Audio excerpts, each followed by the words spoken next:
उन्होंने मुझे खड़ा किया। आज मैं खुदावंद का शुक्र करती हूँ कि मैं एवेंजलिस्ट हूँ और मैं मसा की भी एवेंजलिस्ट हूँ और बाइबल कॉलेज भी, भाई ने आपको बताया कि मैं बाइबल कॉलेज से टीचिंग की क्लासेस भी ले रही हूँ और ताकि जो है वो खुदावंद जो है वो आगे अपने और जलाल के लिए इस्तेमाल करें। तो ये मेरा छोटा सा तारुफ है। और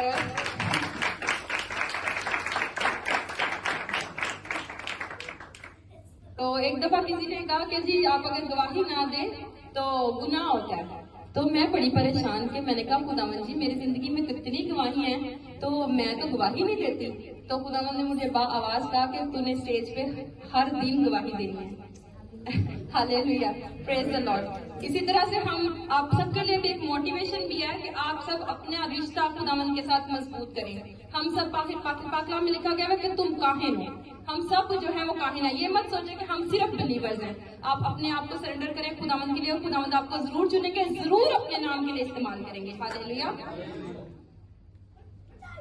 आज आप सबने सोशल मीडिया पे देखा होगा कि आज का जो कलाम है, पाक कलाम है, आजादी के हवाले से है। वो 14 अगस्त वाली आजादी तो नहीं है लेकिन मसीह यीशु में जो हम आजाद हैं या कोई गुलाम है तो हम उसके बारे में सीखेंगे।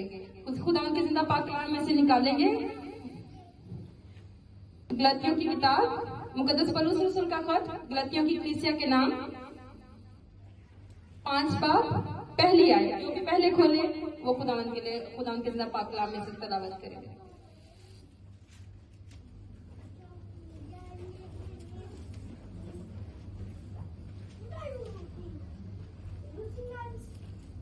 गलतियों की किताब 5 बाब उसकी पहली आयत।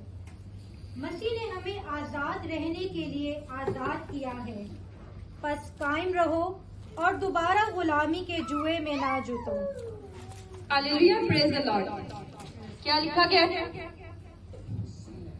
मसीह ने हमें आजाद रहने के लिए आजाद किया है, बस में ना जुटो। हम यहाँ पे सबसे पहले देखते हैं कि कलीसियाई मुकद्दस पौलुस रसूल ने जब गलातियों की कलीसिया को यह खत लिखा तो सिचुएशन क्या थी, क्या हालात कैसे पैदा हो गए थे कि मुकद्दस पौलुस रसूल जो है वो अपने खत में ये सब कुछ बयान कर रहे हैं, कलीसिया को बयान कर रहे हैं कि तुम दोबारा गुलामी के जुए में ना जुटो। तारीख क्या कहती है कि जो यहूदी थे तो उन्होंने कबूल तो मसीह यीशु को किया लेकिन वो मुकद्दस पौलुस रसूल के अगेंस्ट काम करते थे। कभी कभी क्या होता है कि हमें मजहबी जो मजहब को अगेंस्ट करने वाली जो आप होते तो हम नाम के मसीही हैं लेकिन आप में ऐसी स्पिरिट काम कर रही होती है जो कि आपके अपने मजहब के खिलाफ है। हम अपनी आम जिंदगी में देखते हैं, अगर हम आज इस चर्च में आ रहे हैं, फर्ज की आप सब इस चर्च में आ रहे हैं, कोई भाई आपको मिलेंगे वो कहेंगे कि जी वो नहीं चर्च में सही नहीं है, तानू वो पास्टर बड़ा अच्छा दुआ कर देने, उन्होंने बड़े हाथ तो बड़ी शफावां होंदियां ने तो उसी उत्थे चलने तुसीं साडे नाल उत्थे चलो। मतलब आपको अपने आपके ट्रैक से डिस्ट्रैक्ट करने की कोशिश करते हैं। हो सकता है कि आपको खुदावंद करूं यहाँ पे ज्यादा टच कर रहा है, आप खुदावंद के ज्यादा नजदीक हैं, आप अपने आप में सेटिस्फाई फील करते हैं, लेकिन आपको लोग जो है वो स्पूनिंग करने की कोशिश करते हैं कि आप इधर ये काम सही नहीं कर रहे, ये काम सही नहीं कर रहे। तो इसी तरह से जब गलातियों की कलीसिया जब वहां पे नए मसीही थे आए थे तो जब मुकद्दस पौलुस रसूल क्योंकि सब खतों में बात करते थे, कभी वो जेल में होते थे, कभी वो किसी प्रॉब्लम में होते थे, तो वो सबसे अलग अलग नहीं मिल सकते थे, लेकिन उनको बाइबल मुकद्दस का हीरो कहा जाता है इसलिए कि उन्होंने सबसे ज्यादा कलीसियाएं कायम की थी। तो जब उन्होंने जिस कलीसिया में उन्होंने खुदावंद का कलाम सुनाया, जहाँ पे उन्होंने मसीह यीशु का पैगाम दिया, खुशखबरी दी, तो वहां पे जब उनको बाद में मिलते थे तो खतों के जरिए से बात करते थे। तो इस खत में भी वो जब मुकद्दस पौलुस रसूल ने गलातियों की कलीसिया को क्या बयान कर रहे हैं कि वहां की सिचुएशन क्या थी कि वहां पे जो यहूदी जो पहले से क्रिश्चियन थे, क्रिश्चियन हो चुके थे, जो नए क्रिश्चियन थे, उनको कहते थे कि आप वही ज्यूश की जो शरायत है कि आप कुर्बानी करें या खतना करें या ऐसे करें, तो फिर इसके लिए इस जरूरत को महसूस करते हुए मुकद्दस पौलुस रसूल ने गलातियों की कलीसिया को यह खत लिखा था। हम अपनी आम जिंदगी में देखते हैं कि हम इसमें कुछ बातें सीखने की हैं कि जुआ, अगर हम पुराने लोगों को पता होगा कि जुआ किसको कहते हैं कि दो बैलों को अगर जोड़ने के लिए, खेतों के लिए, हल चलाने के लिए, पहले अब तो ट्रैक्टर या मशीनें आ गई हैं, पहले एक लकड़ी, 2 बैल लेते थे और उनके कंधों के ऊपर एक लकड़ी का एक वजन बांध देते थे कि वो सीधा चले, तो उसको जुआ बोलते थे। और जुआ एक वजन और एक गुलामी की अलामत है। बाइबल मुकद्दस की आयत भी क्या कहती है कि गुलामी के जुए में ना जुटो। अब हमारे लिए हमें आज सोचने की बात यह है कि हमारे लिए गुलामी का जुआ कौन सा जुआ है? क्या हम आजाद हैं आज? क्या हम आजाद हैं या हम आज भी गुलाम हैं? हम आजाद हैं। मसीह यीशु ने हमें आजाद किया, लेकिन हमें उस आजादी को बहाल करने के लिए कुछ अपनी भी स्ट्रगल करनी पड़ती है, कुछ अपनी जिंदगी से, अपनी कोशिश से। मसीह यीशु के साथ जो उन्होंने तो हमारे लिए खुशखबरी का पैगाम दे दिया, वो हमारे लिए आए, उन्होंने अपनी जान का फिदिया दिया हमारे लिए, उन्होंने अपनी जान कुर्बान कर दी। हमारे जो बेगुनाह होते हुए भी उन्होंने हमारे लिए गुनहगार होने कबूल किया, ताकि हम हमारे गुनाह जो है वो जाते रहे। तो जब उन्होंने हमें गुलामी से आजाद किया तो हम आजाद हैं, बेशक, हालेलुया, प्रेज द लॉर्ड। लेकिन क्या हम उस आजादी को मिसयूज कर रहे हैं या हम उस आजादी में कायम हैं? हमें अपने अंदर आज सोचने की बात है। खुदा यीशु मसीह ने कहा कि हम गुलामी के बारे में बात करें तो गुलामी क्या है? गुनाह जो है वो एक गुलामी है। गुनाह एक गुलामी है। और गुनाह का लंबरदार कौन है? किसी को पता है गुनाह का लंबरदार कौन है? इब्लीस जो है वो गुनाह का लंबरदार है। आज हमें अपने मसीह को अपनी जिंदगी में पहचानना है, हमने अपने मसीह को अपने अंदर लेना है और गुनाह के लंबरदार को अपनी जिंदगियों से रिजेक्ट करना है। Hallelujah, praise the Lord. इसमें लिखा गया है कि खुदावंद यीशु ने कहा, हमने जवाब दिया, मैं तुमसे सच कहता हूँ कि जो कोई गुनाह करता है गुनाह का गुलाम है, और गुलाम अब तक घर में नहीं रहता, बेटा अब तक घर में रहता है। हालेलुया। खुदा यीशु मसीह ने हमें अपने बेटियां और बेटे बनाया। उन्होंने कहा कि अब तुम गुलाम नहीं बल्कि दोस्त हो। उन्होंने हमें अपना दोस्त कहा, उन्होंने हमें अपने बच्चे का, उन्होंने कोई बड़ा नहीं कहा, उन्होंने हमें कोई नीचा नहीं दिखाया, बल्कि उन्होंने हमें अपने साथ मिला लिया, अपना दोस्त बना लिया। और उन्होंने कहा कि बेटा जो है वो सदा घर में रहता है। क्या गुलाम आपके घर में कोई मुलाजिम करता हो, वो कितने साल नौकरी करेगा? 1 साल, 2 साल, 3 साल, 5 साल, 10 साल, लेकिन कभी भी वो आपके साथ लाइफ लॉन्ग या हमेशा आपके घर में नहीं रुका रहेगा। खुदावंद भी हमें ये कहते हैं कि जो गुनाह का गुलाम है वो मेरी बादशाही के लायक नहीं है, क्योंकि बेटा जो है, जो आजाद किया हुआ है, जो मेरे हुक्मों को मानता है, वही मेरा बेटा है। और जो मेरा बेटा है वही जो है वो बादशाही का भी हकदार है, वही विरासत का भी हकदार है। हालेलुया। हम बनी इस्राइल पे अगर गौर करें तो बनी इस्राइल जब मूसा ने उनको छुड़ाया, गुलामी से निकाला, हम बाइबल मुकद्दस में देखते हैं कि जो मिस्र था, मिस्र को गुलामी का घर कहा गया। बाकायदा अल्फाज में लिखा गया है कि गुलामी का घर। गुलामी का घर वो क्यों था? वहां पे सारे काम जो थे वो खुदावंद के अगेंस्ट हो रहे थे। बुत परस्ती वहां पे भड़के होती थी। जो हम गुनाह करते हैं वो भी आज, अगर हम बुत परस्ती नहीं करते तो वो भी जो गुनाह है वो भी बुत परस्ती के बराबर है। लेकिन वहां पे बाकायदा तौर पे खुदावंद को पीछे करके उन्होंने अपने खुदा बनाए हुए थे। मिस्र को खुदावंद ने बाइबल मुकद्दस में बयान किया हुआ है कि वो गुलामी का घर है। जब मूसा बनी इस्राइल को मिस्रियों की गुलामी से, वहां फिरौन की गुलामी से लेकर निकले, तो उन्होंने सबसे पहले जब उस गुलामी के दरमियान में जब खुदावंद करने लगे तो खुदावंद ने जब मूसा ने लाठी मारी तो बहरे कुलजम 2 हिस्से हो गया। हालेलुया, सबसे पहला मौजज़ा। फिर उसके बाद जब आगे चलते गए उन्होंने खाना मांगा, मन्ना बरसा। उन्होंने खुदावंद ने जब उनके खैमे रुके तो उनके ऊपर बादल का साया किया, बादल बन के उनके ऊपर साया किया, और रात के वक्त वही बादल जो है वो सतून बन जाता था। अब मूसा जो है वो खुदावंद से मिलने के लिए पहाड़ के ऊपर गए। जब ऊपर गए तो 40 दिन वहां पे रुक गए।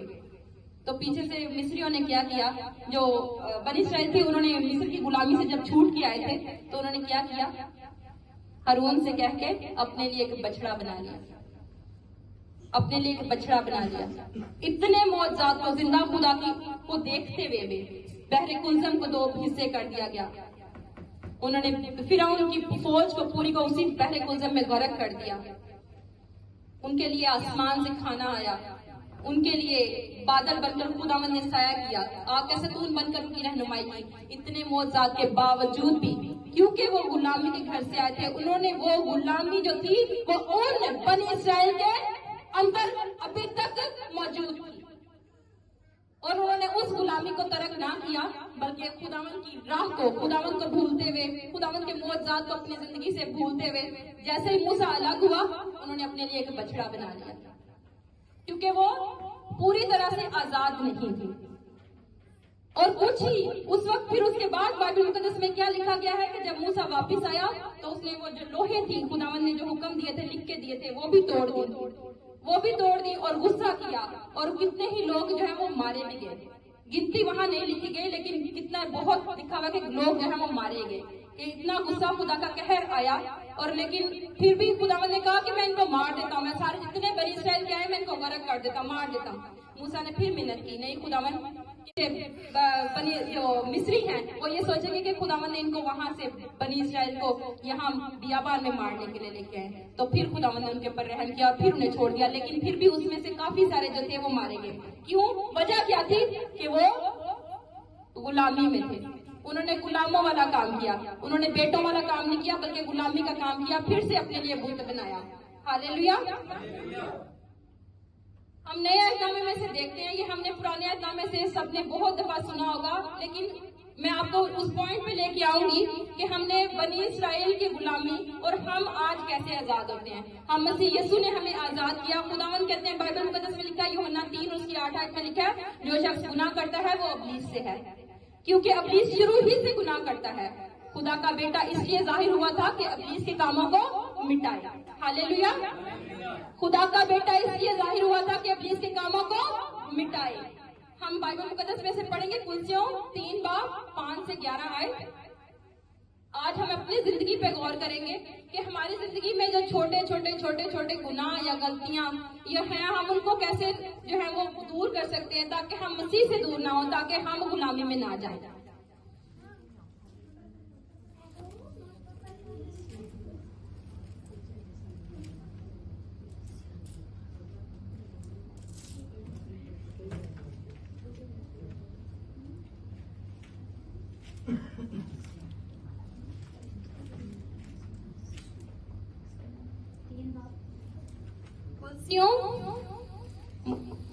हाँ जी, 3:5-11 आयत तक, 5 से 11 पढ़ लें, 9 तक पढ़ लें।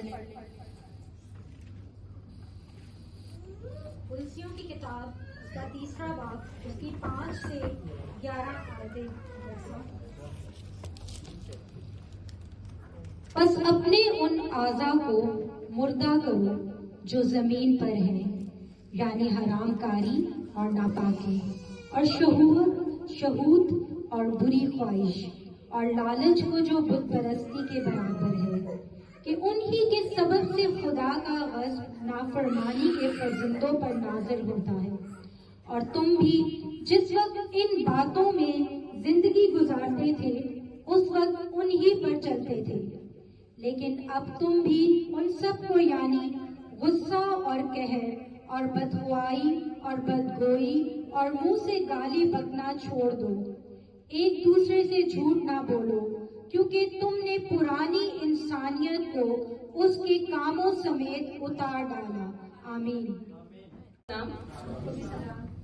आपने तारुफ तो सुन ही लिया कि नाम क्या है और हम कहाँ से आए हैं, और मेरी फैमिली भी मेरे साथ है। मैं अपने बारे में थोड़ा सा आपको और मजीद बताना चाहती हूँ कि मेरी गवाही क्या है कि खुदावंद ने मुझे कैसे चुना।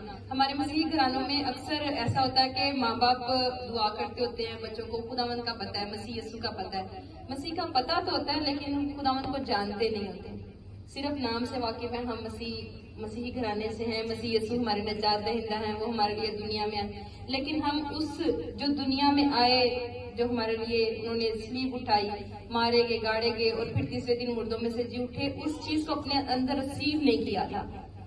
फिर मेरे साथ ऐसा हुआ कि जब शादी हुई, बच्चे, बेटा, बड़ा बेटा है, हस्बैंड, तो शैतान ने, इब्लीस ने एक टेंशन क्रिएट कर दी दिमाग में। इतने डिप्रेशन हो गया कि 1 मिनट के लिए, पूरे दिन में अगर 1 मिनट के लिए भी मुझे मेरे जहन से ये नेगेटिव थॉट्स नहीं जाते थे कि ये हो जाएगा, ऐसा हो जाएगा, ऐसा हो जाएगा। मैं पूरी बहुत डिटेल में नहीं जा रही कि मुझे इतने डिप्रेशन के अटैक होते थे कि ये 1 मिनट के लिए भी। और मैं क्या करती थी कि जो मुझे ज़बूर जुबानी आते थे, जैसे 23 ज़बूर जुबानी आता है, 91 ज़बूर आता है, तो मैंने सारा दिन 23 ज़बूर सारा दिन ही पढ़ते रहना, सारा दिन मैंने 23 ज़बूर पढ़ते रहना। कि खुदावन को पुकारने से बेशक आपके पास वो अपॉर्चुनिटी ना हो, आपके पास कोई बहुत यानी जैसे कि पाकिस्तान जैसा माहौल नहीं है यहाँ पे, आपको कभी चर्च कोई करीब मिलता है, कभी नहीं मिलता, कोई कैथलिक चर्च होते हैं, इवेंजलिस्ट चर्च होते हैं, आपको समझ नहीं आती, आपको रास्ता ही नहीं मिल रहा होता खुदावन की तरफ से।